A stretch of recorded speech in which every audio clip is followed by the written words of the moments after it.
안녕하세요. 공시와 투자 키팩트를 통해 투자 아이디어를 찾아주는 테린이 아빠입니다. 내용 보시고 도움되시면 구독, 좋아요, 알람 부탁드리겠습니다. 인터로저가 이제 그 PBR 기준으로 역사적 밸류 하단 부근입니다. 그리고 그 하단 부근에서 지금 이익 모멘텀이 이제 발생을 한다는 거죠. 한번 보시면 지금 현재 PBR 기준으로는 밸류 하단 국면입니다. 그리고 PR은 좀 애매하게 보일 수 있지만 과거에 이제 평균 한 20배까지도 봤던 이제 기업이기 때문에 못해도 이제 시장에서는 한 17배, 18배는 되지 않겠느냐. 근데 내년 실적 기준은 지금 10배예요. 컨센서스가.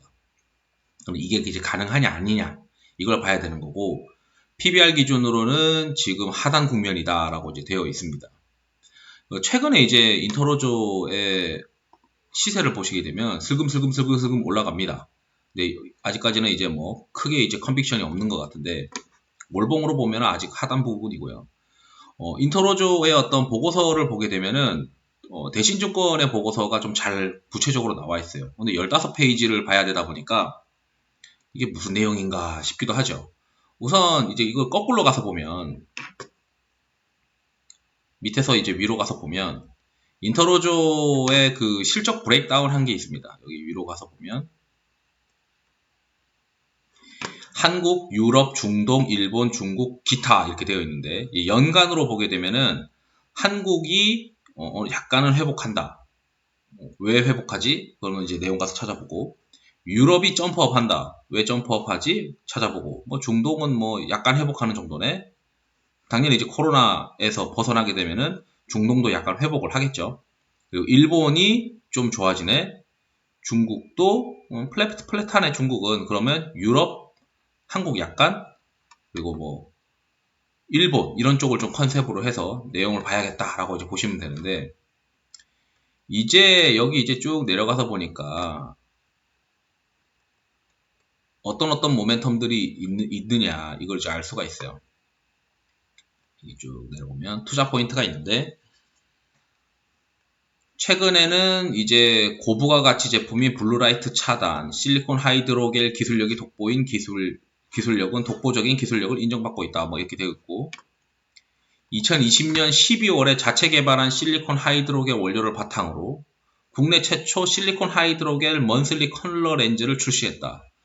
색깔 렌즈를 출시를 했는데 하이드로겔 원료를 바탕으로 출시를 했고 2021년도 3월에 실리콘 하이드로겔 원데이 컬러 렌즈 3종 그리고 5월에 실리콘 하이드로겔 원데이 클리어 렌즈 출시했다. 이게 뭐 딱 봐도 뭐 ASP가 좀 높은 그래서 이제 매출 총 이익률을 좀 견인할 수 있는 요인이 될 수 있을 것 같고 그리고 실리콘 하이드로겔 선호도가 높은 유럽에는 2021년도 6월부터 대형 고객사 PB 제품 ODM 공급이 본격화될 예정이다라고 되어 있어요. 그러면 6월달부터 그 유럽 쪽에서의 매출이 증가할 수 있는 구조적인 어떤 성장이다.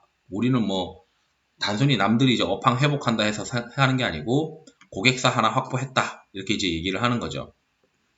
프리미엄 렌즈는 일반 렌즈 대비 한 20% 정도 ASP가 높다. 그래서 수익성이 좋아진다. 이런 얘기입니다. 쭉 내려보면 유럽 쪽 모멘텀부터 보면은 인터로조가 지금 2021년도에 프랑스 유통사 하나 그리고 스페인 유통사 하나를 신규 고객사로 확보를 했다라고 되어 있어요. 이 신규 고객사의 물량은 5월에서 6월부터 시작될 것이다. 그리고 2021년도 경기 정상화랑 고객사 수주가 되고 2022년도에는 더 실적이 나올 것이다. 그래서 유럽 수출액이 이렇게 증가할 것이다. 2022년도까지. 2022년도에는 거의 한 300억대까지 점프업 할 거다라고 이제 되어 있는 거죠.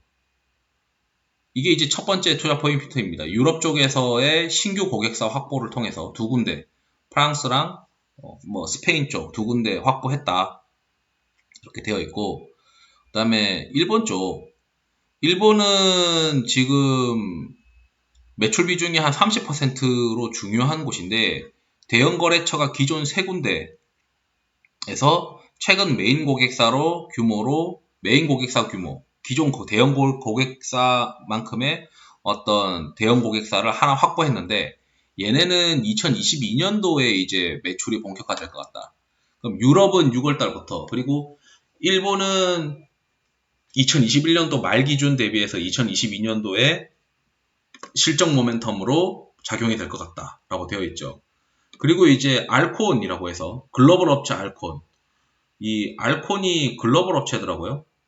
여기 보니까 글로벌 업체가 존슨앤존슨, 알콘, 쿠퍼비전, 바슈롬 등 상위 4개인데 유럽에서 ODM 주요 경쟁사는 쿠퍼비전이라고 되어 있어요. 그래서 이러한 쿠퍼비전의 그 벤더의 쿠퍼비전과 이제 같이 벤더로 이제 들어갔다라고 이제 하는 거죠. 유럽은. 그러면 이제 내려가서 보면 일본은 뭐 고객사 하나 확보했다고 말씀드렸고, 알콘과 지금 또 아시아 쪽, 알콘과 국내, 중국, 아시아 7개 국가향 컬러 렌즈 ODM 계약을 체결을 성공을 했다고 되어 있습니다. 실제 납품이 2021년도 6월 이후에 가능하다. 그러면 알콘향 수주 확대가 6월 이후에 되는 거 하나, 그 다음에 좀 전에 있었던 유럽 쪽에 있는 실적, 이런 거 보면은 상반기 대비해서 하반기가 상저하고로 하반기가 훨씬 좋아질 수밖에 없고, 내년에는 일본 쪽의 어떤 실적 드라이브, 그리고 이 알콘 수주랑 유럽 쪽의 어떤 매출이 온기 반영되는 거, 연간으로 싹 다 반영되는 거기 때문에 내년 상반기까지는 충분히 실적 모멘텀이 계속 발생하지 않겠느냐. 그리고 중국 법인은 자체 제품 들 팔겠다고 들어갔다가 좀 실적이 안 좋았는데, 이번에 이제 자체 브랜드인 클라렌 외에도 왕홍 ODM 제품 출시 등으로 그래도 전년 대비 2배 이상의 외형 성장이 될 것 같다. 이렇게 이제 중국에서도의 회복, 그리고 알콘 수주, 이렇게 이제 지금 신규 고객사들을 굉장히 많이 준비했어요. 캐파도 우리 이미 세팅 다 해놨다. 이렇게 되어 있죠. 그래서 이제 쭉 이거는 다시 한번 내용을 요약한 것 같습니다. 다시 한번 내용을 요약한 거고, 국내 시장에서 ASP가 높은 실리콘 하이드록의 매출 비중이 높아지니까 영업이익률이 높아질 것이다 라고 프리미엄 렌즈 비중 상승에 따른 믹스 개선, 이게 평균 ASP가 높아졌다, 뭐 이런 얘기고, 6월에는 유럽 신규 대형 고래처 고급이랑 알콘을 통한 아시아 국가 뷰티 렌즈. 그러니까 유럽 쪽 거래처 2군데 아까 뚫었다 돼 있잖아요. 그 이름이 좀 읽기가 힘들어가지고 기사를 보니까 이게 유럽의 원데이 클렌즈, 여기서 내용이 있었는데, 있다. 마켓노비랑 프랑스의 옵탈믹이라고 표현하더라고요. 자, 그러면은 고객사가 정리하면 유럽의 마켓노비, 스웨덴의 마켓노비, 프랑스 옵탈믹. 마켓노비가 스페인이라고 되어 있던데 기자가 잘못 쓴 것 같습니다. 여기 다시 볼까요?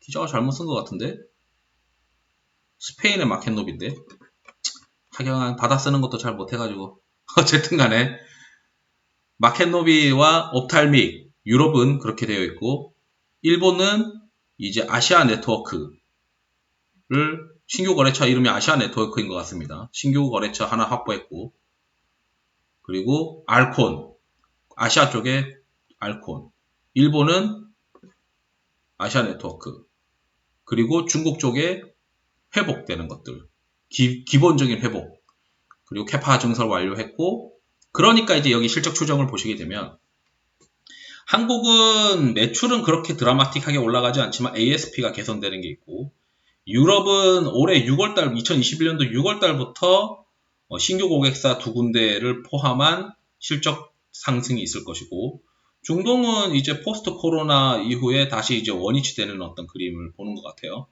그리고 일본 쪽은 신규 고객사 거래처 대형 거래처다 보니까 2022년도에 이제 실적이 반영이 될 것 같다. 그리고 중국은 다시 한번 회복될 것 같다. 2021년도 수준만큼은 회복될 것 같다. 근데 뭐 크게 이제 공격적인 추정을 하지 않았습니다. 그렇게 해서 이제 영업이익 한 300억까지 나올 것 같다. 2022년도에. 그러면은 이제 여기 컨센서스를 좀 보면,